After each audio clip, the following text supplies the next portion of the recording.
సరే ఇదే క్రమంలో ఈ ఇంజెక్షన్‌తో గుజ్జెక్కిచ్చొచ్చు లోపలికి. జెల్ లాంటి పదార్థం ఒకటి వెళ్లి అక్కడ జాయింట్‌లో మధ్యలో పెట్టడం వల్ల ఈ ఫ్రిక్షన్ అయితే ఉండదు అని చెప్తున్నారు. అది కొంతకాలం పాటు దాని ఎఫెక్ట్ ఉంటుంది. పనిచేస్తుందా సార్? మన దగ్గర మీ దగ్గర కూడా ఉండే ఉంటుందది. సార్ ఇది సైనోవెల్ సప్లిమెంట్స్ అంటామండి.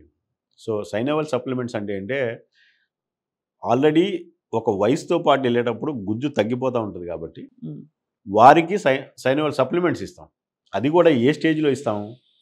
సెకండ్ స్టేజ్ కానీ at the maximum early third స్టేజ్‌లో ఇస్తాం తప్పిస్తే, అంతేగాని పూర్తిగా జాయింట్ పైన ఉన్నటువంటి కార్టిలేజ్ మొత్తం పోయి 2 ఎముకలు ఒకదాని మీద ఒకటి కూర్చున్న తర్వాత మీరు జాయింట్‌లోకి ఎటువంటి ఇంజెక్షన్ ఇచ్చినా ఉపయోగం లేదు. సో ఈ synovial supplements they are all temporary fillings in the joint. How temporary sir? ఎంతకాలం ఉంటుంది దాని ఎఫెక్ట్? అసలు కొంతమందికి ఒక రోజే పనిచేస్తుంది. కొంతమందికి అసలు చేసినా కూడా చేసినట్టే ఉండదు. దాని ఎఫెక్టే ఉండదు. అంత కొంతమందికి 6 తాత్కాలిక. months to 1 year దాని ఉండొచ్చు దాని ఉండొచ్చు అని అంటారు.